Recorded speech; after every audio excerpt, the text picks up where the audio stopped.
Estamos de volta com o programa Viva Saúde, hoje conversando sobre a saúde do sono, a importância de se dormir bem, quais são os aspectos que podem ser alterados pelas noites mal dormidas, né, pelo hábito de dormir mal. A gente está conversando com o psiquiatra Bruno Lacerda, que está nos ajudando a compreender melhor essa seara da nossa vida, que é de extrema importância. Ele já nos explicou, sim, que o sono ele tem um poder reparador, o sono tem um poder de auxiliar no crescimento, auxiliar nas nossas funções cognitivas, ou seja, é fundamental para a nossa vida. Não existe mais aquela história de dormir é perda de tempo, muito pelo contrário. Dormir é ganhar vida, dormir é investir na vida, investir na qualidade da sua vida, da sua saúde. Doutor Bruno, vou puxar agora um assunto com você que eu acho que todo mundo tem essa dúvida, né? Ficou aí sacramentado que um adulto precisa dormir 8 horas. Mas e então? 8 horas? É isso mesmo? Como é que a gente pode saber se as horas de sono foram suficientes para o nosso organismo? A gente consegue ter esse feedback do corpo? Amigo, na verdade isso aí é bem ventilado porque a literatura fala sobre isso, né? A média da população necessita de 7 a 8 horas para se acordar reparada. Mas existem pessoas que precisam de menos horas para se sentir bem, outras precisam de mais horas, isso por uma questão genética mesmo, um desenho genético de cada um. Mas, na verdade, o principal é saber como se despertou no dia seguinte, né? Se essa pessoa acorda reparada, restaurada. Então, se acorda bem, consegue desempenhar bem a sua vigília no dia seguinte, então o número de horas que ela dorme, independente aí, né, do quantitativo, é o que a satisfaz. Quais são os vilões do sono? Olha, as substâncias, tanto as substâncias estimulantes, né, a gente sempre orienta que as pessoas deem um intervalo de pelo menos 6 horas do horário que dorme, né, que façam uso, né, o último uso de uma substância estimulante, como, por exemplo, a cafeína, o chá verde, um energético, o próprio cigarro, né, o tabaco é considerado também uma substância depressora, e existem as drogas ilícitas também, que nós sabemos que existem algumas drogas ilícitas que estão também, né, estimulantes do sistema nervoso central. Em contrapartida, as substâncias depressoras alteram também a qualidade do sono. Então, também é uma falácia dizer que eu durmo bem porque eu tomo uma taça de vinho à noite, porque eu tomo lá a minha cerveja à noite. Na verdade, muitas vezes essas pessoas são pessoas ansiosas, têm dificuldade para iniciar o sono, e aí buscam uma automedicação, né? Um remédio, digamos, né? Que seria uma substância depressora, como, por exemplo, o álcool. Só que o álcool altera também os estágios do sono. Nós temos estágios do sono. O álcool, ele diminui, né, a porcentagem de sono REM, a nossa fase dos sonhos. Então, o indivíduo também não vai acordar tão bem no dia seguinte, que é uma fase fundamental para o restabelecimento da nossa função cognitiva e da nossa memória. O uso crônico disso pode gerar, inclusive, problemas sexuais, porque há também liberação de testosterona ao longo da noite.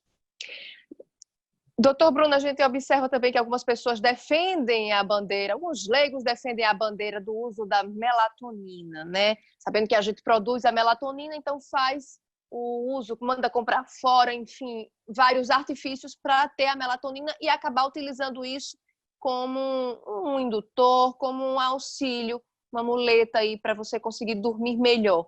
Esse uso, ele auxilia de verdade? A melatonina tem esse poder de reequilibrar o sono?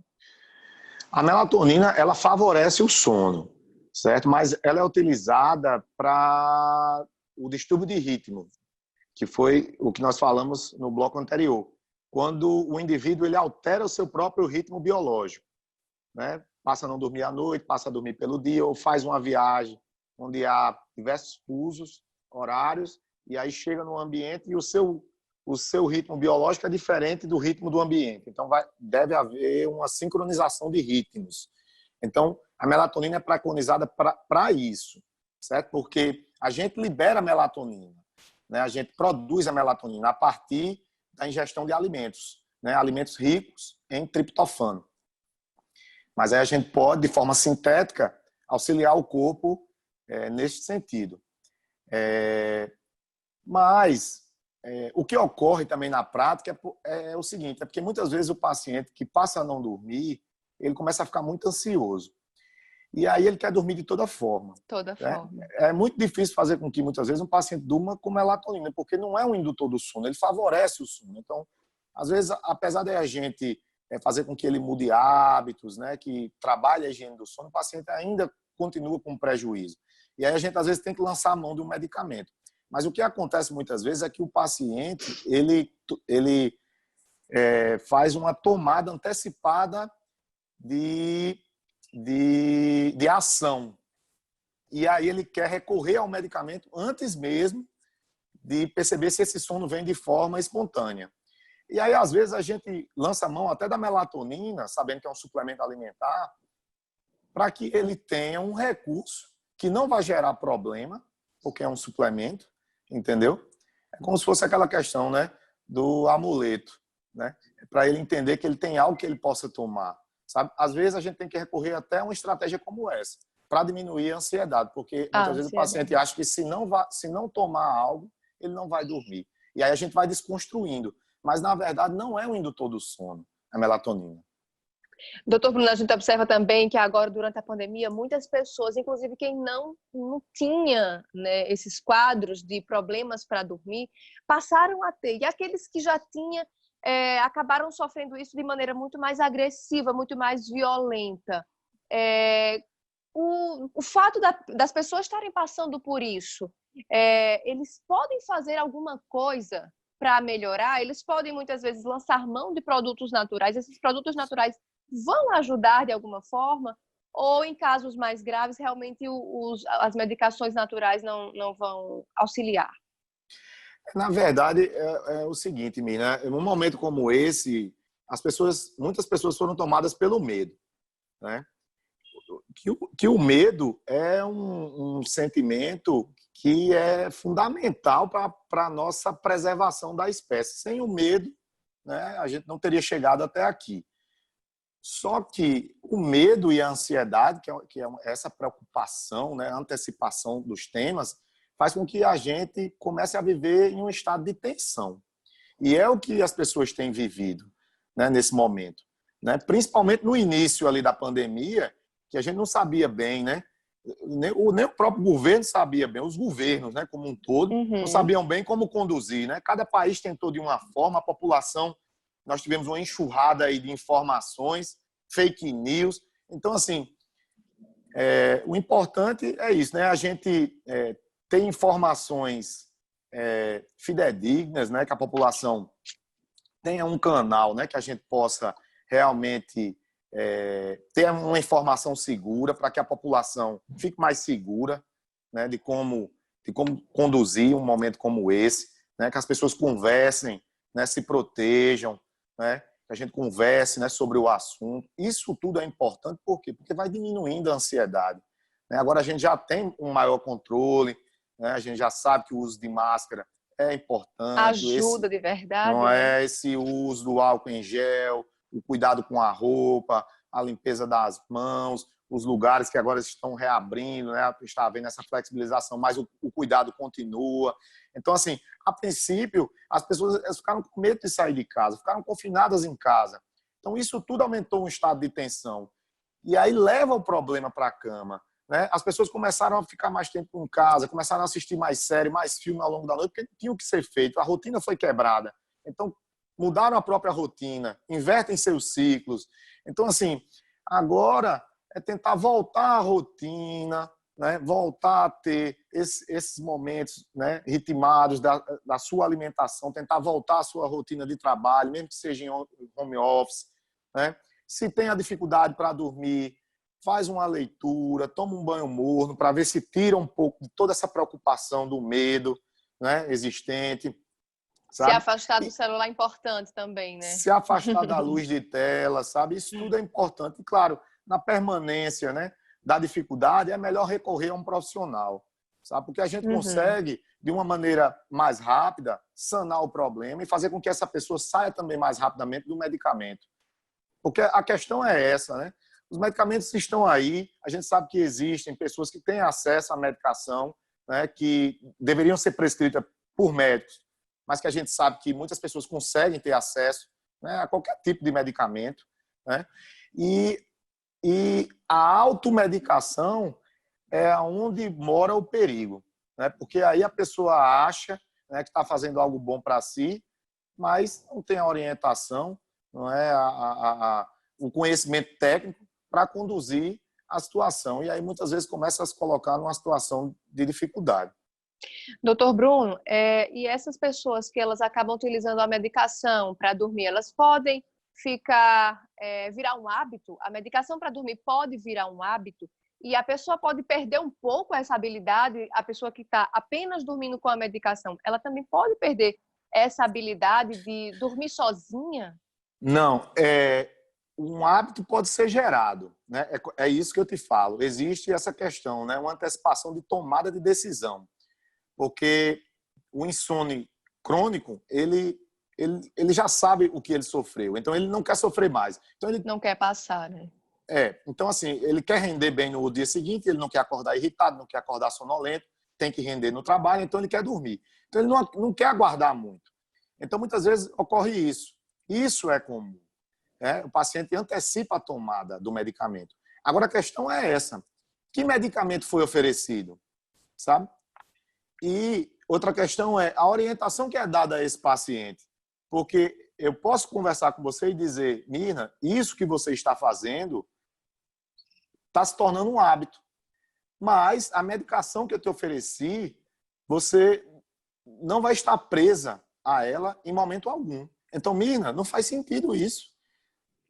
Deita, faz a sua leitura e veja se seu sono vem de forma espontânea noite a noite. Entendeu? Então, eu tenho que mobilizar em você essa desconstrução cognitiva, que é uma desconstrução cognitiva. Entendeu? É um aprendizado que foi feito por você, errôneo. Entende? Então, assim, a gente vai desconstruir isso. Agora, se eu te ofereço um medicamento que gera dependência, por mais que eu fale isso, você não vai conseguir mais dormir sem o medicamento. E no caso dessa medicação que o senhor citou aí, né, que não geraria uma possível dependência, existe também talvez uma questão de insegurança, né, do próprio paciente. O paciente está dormindo bem ali com aquela medicação, tem medo de se tirar, vem tudo de novo, como você falou, realmente é uma situação bem delicada, né? Agora, doutor Bruno, outra situação muito delicada e que a gente tem observado também nesta pandemia, nós tivemos perdas muito bruscas. E não é fácil lidar com a perda de alguém que se ama, né?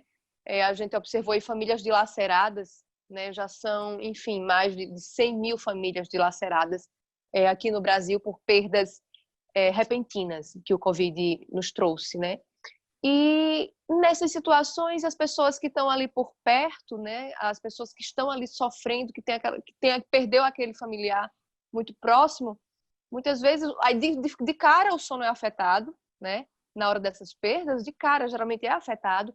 E a gente observa dois tipos de comportamento, às vezes uma pessoa que tem uma resistência à utilização da medicação, não quer fazer uso da medicação, acaba aí se privando bastante do sono, porque a dor, né, ela está num momento de dor intensa. E a gente também observa outro tipo de pessoa que, na verdade, é aquela que vai emendando uma medicação na outra, fugindo da realidade, utilizando até a medicação, muitas vezes, como muleta para não estar acordado. Como buscar um equilíbrio numa hora dessa? Como se pode, talvez, tem alguma estratégia a se pensar numa hora dessa? Na verdade, aí nós estaremos falando sobre o luto, né? E a gente sabe que assim, o luto, pelo menos 8 semanas, né? Então, assim, vai haver, né, esse sofrimento, muita saudade, muitas lembranças, né? Então, assim, é um momento que, em geral, as pessoas deveriam buscar um auxílio psicológico, sabe? É importante, um momento como esse de dificuldade, ter um apoio de um profissional especializado. Mas existe também o luto patológico, né? O luto patológico é o luto onde o indivíduo ele não consegue conduzir mais a sua vida, né? Ele tem todos esses sentimentos, mas aí não consegue mais conduzir a sua vida como conduzia anteriormente. E aí é o momento também de procurar o psiquiatra, sabe? Porque a gente tem que quebrar um pouco esse tipo de pensamento, sabe? Em relação junto, né, à sociedade. Eu acho que se banalizou, né, o uso de medicações, principalmente no período onde foi criado, né, os benzodiazepínicos, os tarja preta. Para você ter ideia, a primeira medicação psicotrópica criada foi na década de 50. Né? Até então, não havia medicamentos para se tratar alguma doença mental. Sabe? Em seguida, foi criado um antidepressivo. E uma década à frente, os benzodiazepínicos que foram os tarja preta, que aí quase 20 anos após a criação deste, é que as agências, né, reguladoras de saúde observaram que as pessoas estavam se tornando dependentes, que apresentavam abstinência. E aí, pelo fato de gerar prazer, houve uma banalização do uso. Né? Quem é que não vai tomar um medicamento, né, dessa classe que vai dizer que não dormiu bem, que não se sentiu bem?